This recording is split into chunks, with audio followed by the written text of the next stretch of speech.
Dan ya dari situ saya sakit selama 7 hari, Oke. demam itu nggak sembuh-sembuh. Akhirnya saya dikasih tahu tuh sama Pak D saya, udah Heeh. kamu ada orang Bali bilangnya upacara melukat aja. Melukat itu membersihkan diri. Oke. Sampailah saya di air ya kayak air terjun gitulah. Oke. Kayak salah satu curug di desanya itu. Terus saya di situ saya dimandiin. Dan menurut kesaksian dari kakak saya, kan kakak saya waktu itu ikut ke sana. Katanya saya itu jerit-jerit ngomong pakai bahasa Bali, katanya anak ini harus mati. Teman terbaik Pro 2 RRI Bandar Lampung. Teman terbaik kamu. Teman Pro 2, untuk Haunted Podcast kali ini kita kedatangan seseorang yang memang diberi sesuatu secara khusus. Seorang indigo bernama Made. Halo. Made. Hai. Oke. Udah deg-degan ya. Oke, Made. Menjadi seorang yang gue bilang spesial ya mungkin ya. Iya, mungkin bukan spesial. Lebih dia kasih anugerah sedikit. Dikasih anugerah ya. Sedikit. Oke, mungkin boleh diceritain dong gimana awal lo sampai lo sadar ternyata lo punya anugerah itu. Oh, boleh. Boleh. Jadi ya sebelumnya nama saya Made. Ya, saya bisa disebut indigo enggak, tapi mungkin bisa melihat mereka. Okay. Mereka dan tanda kutip mereka. Mereka. Ya.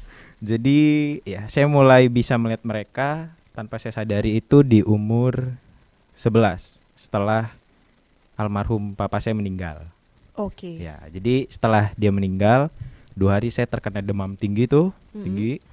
Terus setelah saya sembuh dari situ, pertama kali saya menyadari itu karena satu kejadian di mana dulu di rumah lama saya sebelum saya pindah di rumah sekarang itu punya pohon mangga gede besar gitu. Oke. Dah, jadi ketika saat itu lebih tepatnya siang sih, sekitar jam 11 atau jam 12 saya lupa. Jadi saya keluar rumah seperti kayak anak-anak kecil biasanya ingin main gitu kan. Itu ingin main. Posisinya memang sudah dalam transisi, Mas. Iya, masih transisi karena saya belum tahu dong gimana bentukannya. Oke. Hal pertama yang saya lihat itu perempuan. Dia tingginya mungkin sekitar 1,6 cm mungkin 160 cm ya. Jadi rambutnya itu kayak orang yang nggak pernah sampoan. Kayak ijuk gitu. Dan saya pikir itu ibu-ibu maaf ya ODGJ atau orang yang rada kurang gitu. Mungkin saya kira itu karena bajunya juga cuma dress putih panjang. Gitu. Karena pada saat itu belum ngerti ya. Belum ngerti. Jadi saya pikir tuh kayak ini bude-bude mungkin gitu. Tapi setelah saya lihat, saya pantau, kok tiba-tiba dia melayang ke dalam, maksudnya kan saya jalan, lihat dia di belakang, saya liatin, kok tiba-tiba dia melayang ke pohon mangga saya gitu. Oke. Jadi di situ saya pertama kali melihat tanda kutip mereka. Di situ. Ya, terus dari situ baru mulai sadar kalau itu bukan bude-bude itu. Iya, itu bukan bude-bude biasa. Karena dia bisa terbang. Bude terbang ternyata itu. Iya. Aduh, lanjut. Setelah itu ada mulai cerita gitu ke orang tua atau gimana? Sering. Kayak apapun yang saya rasain atau kejadian yang saya alami, pasti saya cerita ke ibu saya. Dan ibu saya responnya kayak gak usah takut, mereka juga hidup bukan hidup sih kan udah gak hidup. Mereka ada berdampingan dengan kita gitu ya. Dan ya gitu. Oke, ini mungkin yang ditunggu-tunggu sama teman Pro 2. Bagian yang bikin kamu pengen udahan aja gitu untuk dengan kelebihan ini, ada nggak? Mungkin ada 2. Apa tuh? Ada 2 kejadian yang ngerubah saya ngerasa kayak ini bukan musibah tapi anugerah yang harus disyukuri. Oh gitu. Yang pertama mungkin ini fase dimana saya ingin menyerah. Kayak udahlah ngapain gitu, udah lebih baik sekalian aja bernyatu sama mereka gitu. Oh my god. Terus? Jadi ya ini peristiwanya ketika saya mulai SMP kelas 2. Kelas 2 SMP, lebih tepatnya kelas 8 ya. Jadi saya di saat itu ada kayak anak SMP yang masih main petak umpet kalau malam-malam gitu, kayak menantang gitu. Malam-malam gak ada setan gini gitu. Jadi ya udah, kami mainlah bersama teman-teman kampung saya. Terus ada di mana posisi ada anak kami tuh ingin jahilin anak-anak cewek kampung kami gitu. Kayak kan masih ada satu lahan yang di mana isinya tuh ada pohon pisang, ada apa-apa gitu. Jadi saya punya ide nih, gimana kalau misalnya kita kasih aja karung putih di pelepah pohon pisang gitu, biar ada kayak ada itu ya. Dan ya itu emang nakutin mereka juga sih, kayak akhirnya datang lari dong perempuannya, dan anak-anak laki yang ngerjain, saya dan teman saya ikut lari. Karena apa? Kenapa? Kami lihatnya ada 2, bukan hanya satu itu, tapi ada satu lagi, dan tingginya itu lebih tinggi daripada pohon pisangnya. Di situ ya. Dari situ. Ya, dari situ kayak ngerasa udahlah, ngapain nih gitu. Udah gitu. Capek lah gitu. Karena untuk tidur pun susah gitu, dan sering kali kayak kita lagi tidur, tiba-tiba di belakang kita ada seseorang yang gak dikenal gitu. Contohnya gitu ya. Sering ya? Sering, bukan seorang sih, lebih baik sosok gitu, gak dikenal. Kayak contohnya semalam. Semalam saya tidur jam 11 kan. Jadi saya tidur lagi enak, tidur gitu. Tiba-tiba perut saya dipeluk. Dipeluk gini. Dia kadang terus ketika saya kaget dong, bangun. Setelah saya bangun, itu emang perempuan yang ada di sumur di rumah saya gitu. Perempuan? Iya, emang dia suka iseng, tapi ya yang itu bude-bude waktu itu bukan? Bukan. Ini ada 2 orang, jadi ya saya ceritain lagi ya. Jadi saya waktu itu pernah ke study tour.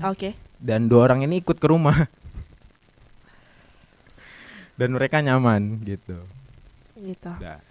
Jadi tapi ada nggak yang sosok mungkin yang ngebuat Made ngerasa wah ini paling parah nih gitu, sosok yang ngebuat Made takut sendiri gitu, kayaknya nggak bisa handle sendiri, kayak harus ya selama ini mungkin sendiri kemana-mana, tapi ini kayaknya lu temenin gue deh gitu. Iya, jadi kalau ini posisinya ada pas ketika saya lagi pulang kampung, maksudnya kampungnya masih ada di sini, bukan kampung sih, lebih ke arah rumah Pak D saya yang ada di kampung gitu.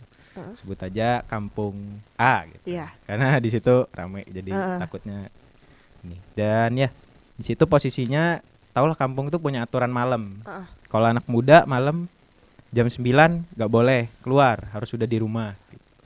Dan saat itu jam 9 malam tuh udah nggak boleh keluar lah pokoknya. Pak Desa itu udah bilang, kalian kan di kampung bukan di kota gitu. Jadi jam 9 nggak boleh keluar lagi, di dalam aja kata dia. Tapi dengan percaya dirinya saya bilang, nggak apa-apa gitu kan. Dan ya saya sama sepupu saya, sebut aja dia Mas W. Jadi kami berdua itu pergi jalan-jalan, menelusuri keliling-keliling kampung lah ya. Dan sampailah di sana ada warung sate. Kami nyobalah di situ makan sate, ngobrol-ngobrol ya, sampai di mana udah jam 10-an tuh, jam 10 setengah 11 gitu, saya akhirnya memutuskan pulang. Dan udah sampai di gapura desa, kami baru sadar kok lampu jalan yang tadinya hidup kok dipatiin gitu. Ternyata emang ada aturan di mana udah gak ada kehidupan gitu. Kalau udah jam 9 itu nggak boleh lampu tuh udah dipatiin supaya anak muda tuh nggak ada yang keluar gitu.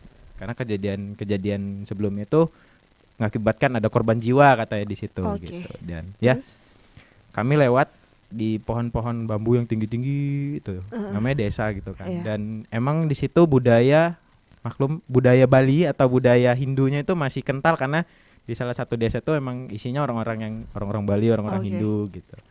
Dan ya di situ sampai di pertengahan sampai di pertengahan di mana itu baru masuk di kampung ya, maksudnya ada rumah pertama, sebut aja rumahnya Pak B. Gitu, ya. Rumah pertama di masuk kampung itu. Tapi saya kenal orangnya karena udah dikasih tahu.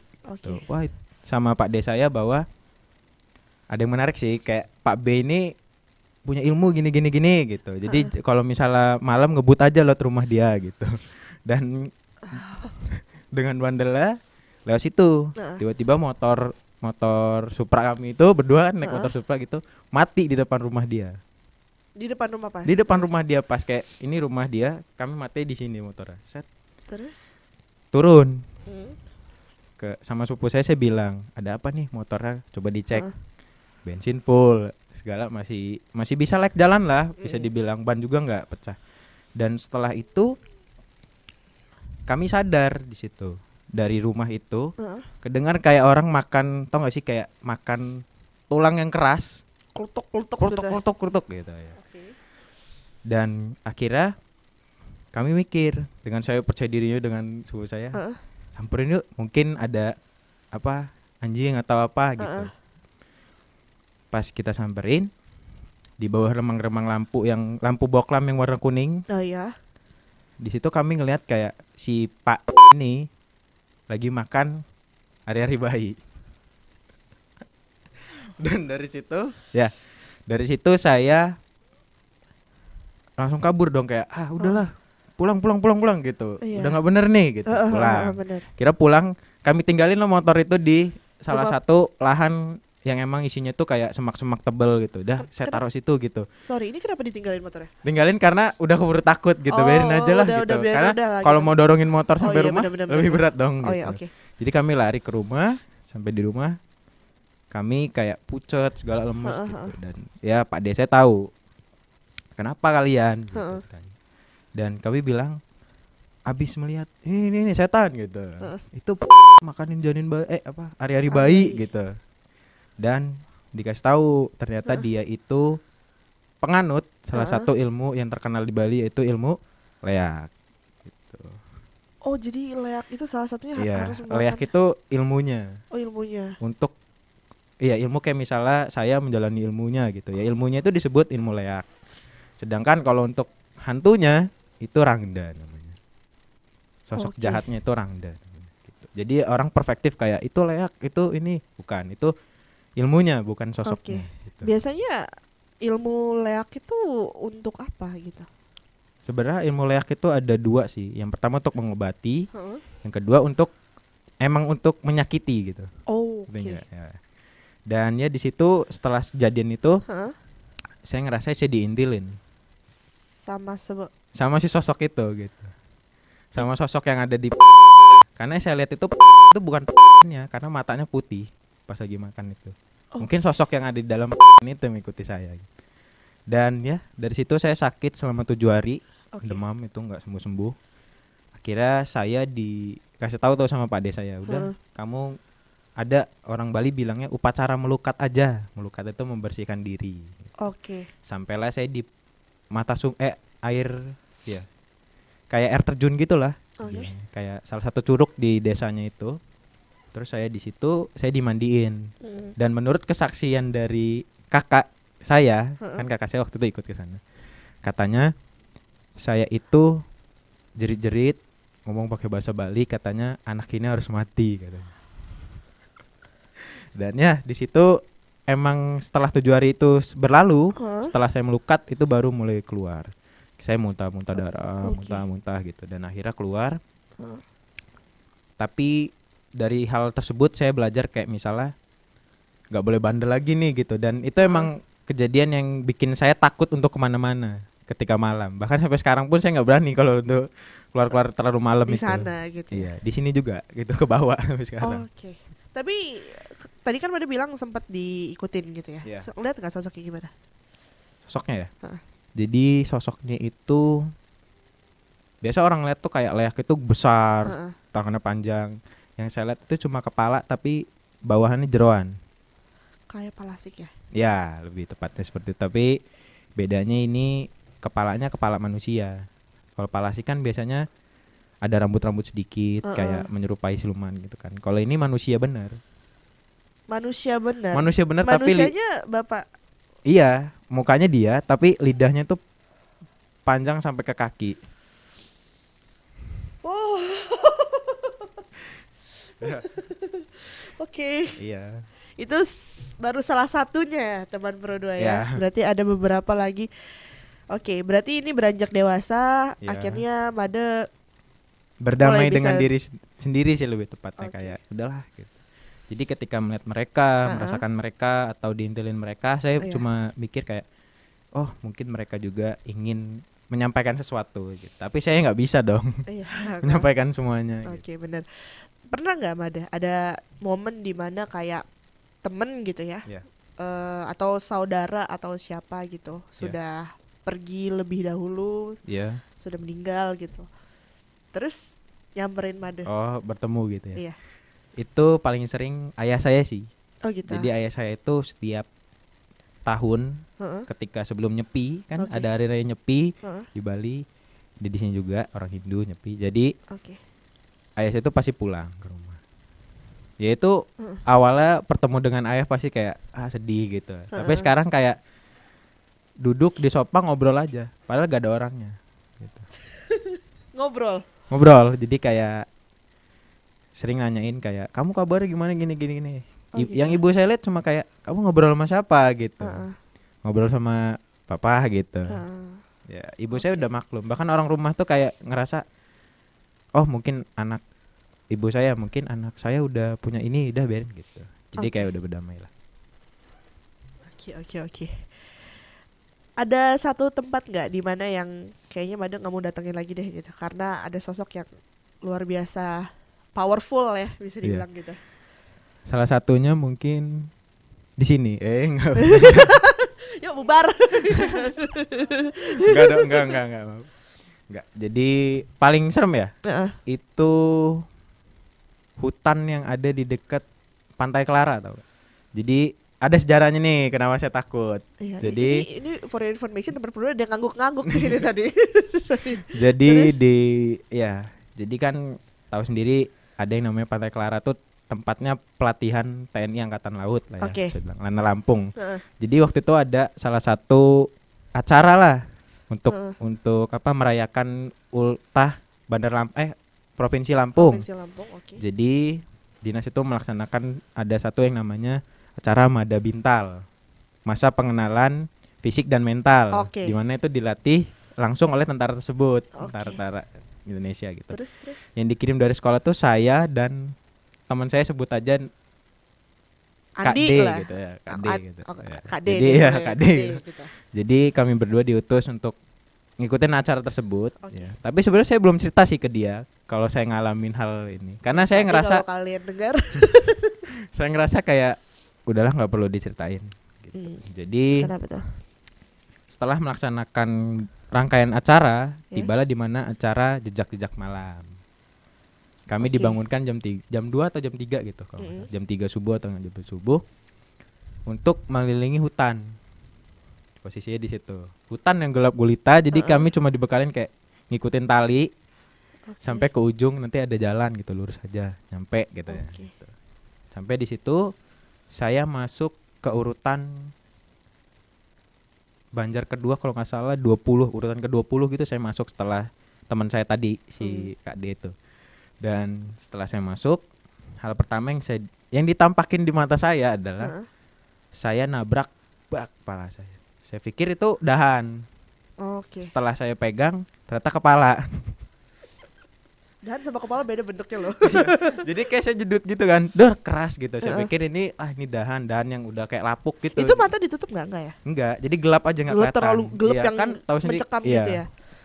Gelap gulita yang dimana Gelap hutan tuh lekat kan gitu ya? cuma ada cahaya bulan Oh iya, nembus oke. gitu. Jadi kayak pas saya nabrak, saya kira dahan yang udah emang kropos jadi kayak agak lunak. Heeh. Pas saya deketin, ternyata itu mata dan itu kepala. Dan saya ngerasa kayak untuk yang tadi ngejerit tuh kayak jerit gitu. Tapi saya ngerasa ini acara tentara masa saya jerit gitu. Malu lah gitu kan. Malu lah gitu. Iya. Malu dong gitu. Dan ya saya jalan aja lanjut jalan sampai di mana tadinya kan ketemu rekan tuh. Jadi jalan berombongan. Ayo jalan bareng-bareng saja gitu kan. Iya. Pas sudah sampai di pertengahan hutan kami dipisahin satu-satu sama tentaranya kayak, ayo maju duluan. Sendiri-sendiri. Iya, sendiri-sendiri. Bukan berdua gitu. Enggak, Bukan? sendiri itu pure sendiri. Oh, wow. Dan ya di situ sampailah di mana jalan lah dari situ kan sampai di mana itu ada lahan bekas lahan kebun pisang bisa dibilang abis ditebangin Iya. kayak botak semua gitu kan. Oh iya, oke. Jadi kayak pintunya tuh cuma segini bata pagar, jadi kayak apa ya, pagar lama gitu loh, kayak maksudnya bata. Heeh. Jalan tuh cuma setapak gini doang untuk masuk ke Oh. kebunnya itu. Oke. Nah, masuklah ke situ. Heeh. Di mana di situ sebelum masuk ke kebun itu, jadi di pintu masuk itu ada pohon pisang digantungin sama tentara-tentara itu untuk nakutin kayak putih-putih gitu. Oke. Dan teman saya bilang, itu putih-putih apa ya gitu. Saya lihat ternyata bola ya kan. Heeh. Tapi yang di sebelah kiri saya lihat juga ada satu bukan kepala sih ya. Putih-putih ya. Dan teman saya nggak ngelihat. Saya bilang, itu putih-putih satu lagi apa? Hah, putih-putih satu lagi kan cuma ada satu gitu. Dah, saya abaikan dong ya kan. Dah, saya jalan masuk gitu ya. iya, masuk ke dalam kebun pisang tadi yang baru ditebang, dan ya tanahnya tuh kayak abis basah hujan gitu. Hujan. Ya, lumpur-lumpur jalan sampai di pertengahan jadi kan itu kayak nanjak gini, ini jalur gini loh. Jadi kayak di bawah terasering lah bisa dibilang, iya, kayak iya, gini-gini agak tuh di ya, tebing agak gitu ya, ya. Nah, ju- jadi dari atas itu Hah? kan itu posisinya pohon botak tuh, langsung kena sinar bulan. iya. Di situ teman saya tuh bilang, kayak di sini gak enak ya hawanya ya. katanya. Sampai dia ngerasa juga ya. Iya, saya jawab dong dengan bercanda, oh tentu saja ya kan. Terus ketawa teman saya, oh iya, ada apa ya? Terus tiba-tiba dari belakang ada suara orang nangis kenceng gitu kayak, kenceng banget. Terus akhirnya ada yang nangis kata teman saya. Udah biarin aja, namanya juga di hutan kata saya Iya. gitu kan. Terus dengan gagah beraninya saya maju, jalan. Akhirnya tanpa saya sadari, setelah saya udah keluar dari kebun itu, saya jalan kan itu setelah jalan keluar kebun itu langsung jalan raya kan. Masuk ke jalan raya itu, jalan sampai ke titik di mana udah ada lampu. Saya jalan, saya nggak sadar itu di tubuh saya ada apa, karena saya ngerasa kayak berat aja gitu, berat. Belum gitu. sadar. Belum sadar, kayak biasanya kan kalau orang ngerangkul tuh tangannya sampai sini kan, kalau dari belakang kayak dirangkul gini. Tapi itu nggak ada tangannya masalahnya kan, jadi saya nggak sadar. Jadi ketika saya udah jalan, saya izin ke kamar mandi. Di kamar mandi itu ada cermin. Pas saya cermin, saya jerit di situ, karena di situ bukan cuma saya aja yang terpantul, tapi ada sosok wanita juga terpantul. Kayak misalnya kita dipeluk dari belakang, kayak palanya nongol gini. Halo gitu, halo. Tapi dipeluk. Enggak, kayak dia nampol aja tapi gak ada tangannya gitu. Jadi Oh, kayak kira cuma dia di halo sini gitu, duduk. enggak. Enggak ya? Kayak cuma halo gitu. Dan saya jerit, akhirnya udah. Dari situ saya nggak mau lagi ke hutan. Dari Karena situ. bukan kejadian pertama aja, maksudnya setiap ke hutan tuh pasti ada yang nyantol, nggak mau gitu.